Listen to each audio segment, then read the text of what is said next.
लद्दाख का जब भी जिक्र आता है तो हमारे दिमाग में तीन चीजें आती हैं, बुलेट, मैगी और थ्री इडियट्स का ये सीन। माना जाता है आमिर खान का कैरेक्टर इनसे बड़ा इंस्पायर्ड है। इनका नाम है सोनम वांगचुक। मैग्सेसे अवार्डी सोनम वांगचुक दुनिया में लद्दाख के एक इनोवेटर, एक इंजीनियर और एक एजुकेशन रिफॉर्मिस्ट की तरह बड़ा फेमस है। सोनम वांगचुक ने आइस स्तूपा जैसे इन्वेंशन से लद्दाख जैसे एक रेगिस्तान में पानी की समस्या का काफी हद तक समाधान भी कर दिया है। गवर्नमेंट के साथ मिलकर इन्होंने शिक्षा पद्धति में भी काफी सारे चेंजेस ला दिए हैं। जून 2020 में जब चाइना और इंडिया गलवान में भिड़ते हैं, तब ये बढ़ चढ़कर चाइना के माल सामान को बॉयकॉट करने की बात भी करते हैं।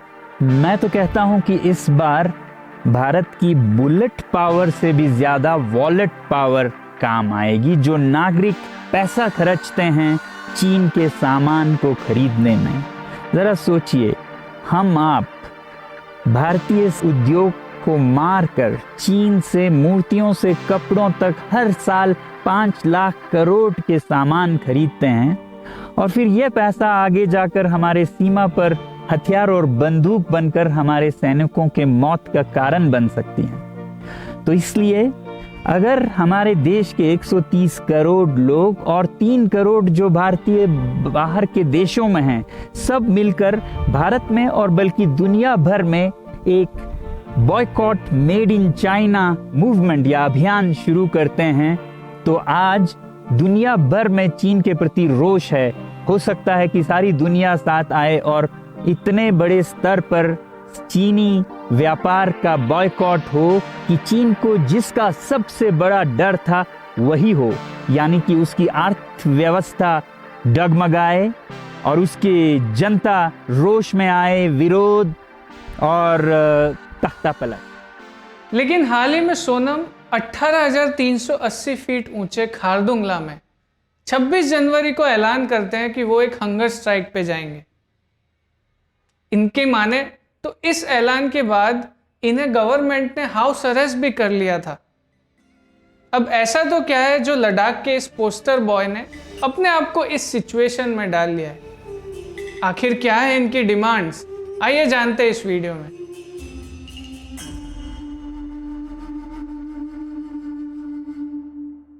पाँच अगस्त 2019 बीजेपी की सरकार जम्मू कश्मीर से 370 आर्टिकल हटा देती है। जम्मू कश्मीर दो हिस्सों में डिवाइड हो जाता है, जम्मू कश्मीर और लद्दाख। पार्टीशन के बाद लद्दाख को पाकिस्तान और चाइना इलीगली ऑक्यूपाई कर लेते हैं। पाकिस्तान लगभग 78,000 स्क्वायर किलोमीटर का एरिया और चाइना लगभग 37,000 स्क्वायर किलोमीटर का एरिया इलीगली ऑक्यूपाई कर लेता है और जो बचा एरिया होता है वो इंडिया में मर्ज हो जाता है। यूनियन टेरिटरी ऑफ लद्दाख में 2 मेजर डिस्ट्रिक्ट हैं, लेह और कारगिल।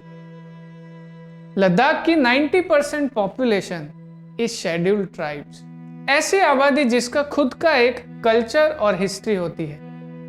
ये एक ऐसा मार्जिनलाइज सेक्शन ऑफ सोसाइटी होता है जो पॉलिटिकल रिप्रेजेंटेशन में लैक तो करता है, उसके अलावा इकोनॉमिक डेप्रिवेशन और कल्चरल डिस्क्रिमिनेशन से ग्रसित होता है।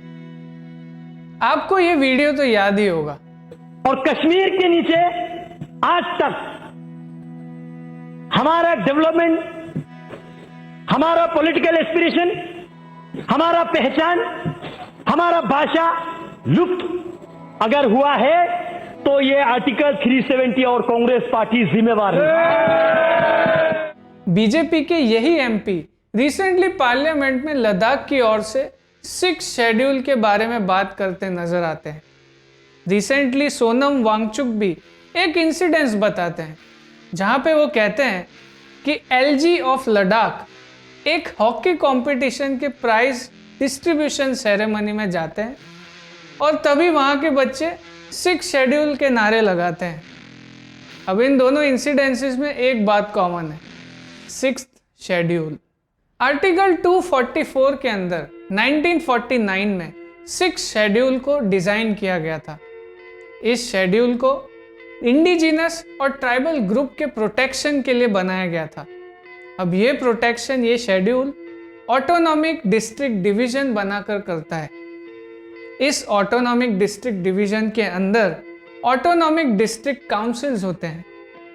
ये एडीसीज के पास कुछ जुडिशियल, एडमिनिस्ट्रेटिव और लेजिस्लेटिव ऑटोनॉमी होती है। फिलहाल 6 शेड्यूल अभी आसाम, मेघालय, त्रिपुरा और मिजोरम जैसे नॉर्थ ईस्टर्न स्टेट्स में लागू है।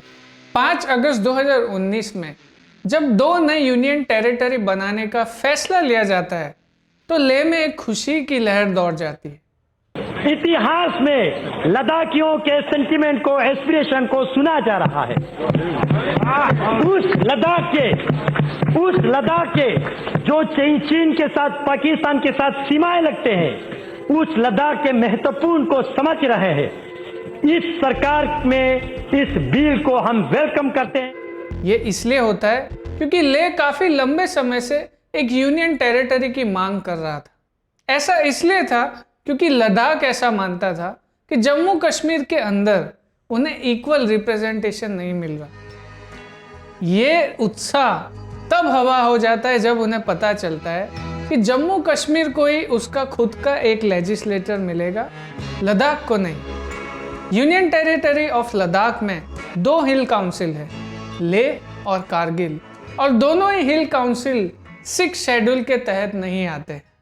इन हिल काउंसिल की शक्तियां कुछ लोकल टैक्सेस जैसे कि पार्किंग फीस या फिर सेंटर द्वारा अलॉटेड लैंड को बांटने और उसके यूज के टैक्स लेने तक ही सीमित है। 3 दिसंबर 2019 में बीजेपी सरकार ने यह साफ कर दिया कि लद्दाख को 6 शेड्यूल के अंतर्गत नहीं लिया जा सकता। सोनम वांगचुक तो इतना तक कह गए कि Ladakh was better when they were under article 370। ऐसा इसलिए क्योंकि उस समय ऐसा प्रोटेक्शन मिलता था कि इंडस्ट्रीज रिसोर्सेज का एक्सप्लॉयटेशन नहीं करेगी। और ये सेंटिमेंट सिर्फ सोनम वांगचुक का नहीं, लद्दाख की सारी पॉपुलेशन का है।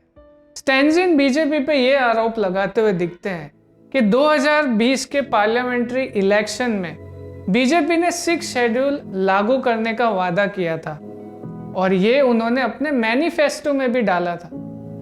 लेकिन आज बीजेपी इसके बारे में जिक्र भी नहीं कर रही और इससे पीछे हटती हुई दिखती है। यूनियन टेरिटरी बनाने के मेजर रीजन में से एक था लद्दाख को रिप्रेजेंटेशन देना, लेकिन यूनियन टेरिटरी बनने के बाद इसके उलट पार्लियामेंट में आज लद्दाख का रिप्रेजेंटेशन 4 रिप्रेजेंटेटिव से घटकर 0 रिप्रेजेंटेटिव हो गया है। रिसेंटली सरकार ग्रीन ग्रोथ पुश के बारे में बात करती हुई नजर आती है, जिसमें वो इंडिया के सोलर कैपेसिटी को बढ़ाने के लक्ष्य के साथ चल पड़ी है, जिसमें लद्दाख में सोलर इंडस्ट्रीज का बनाना भी शामिल है। वहां के लोकल लोग सेंटर के इंडस्ट्रीज में इस्तेमाल होने वाली जमीन को लेकर भी एंग्शियस हो गए। ऐसा इसलिए क्योंकि उनका मानना है कि इंडस्ट्री अगर जमीन ले लेगी तो वहां के लोकल चरवाहों के लिए जमीन ही नहीं बचेगी।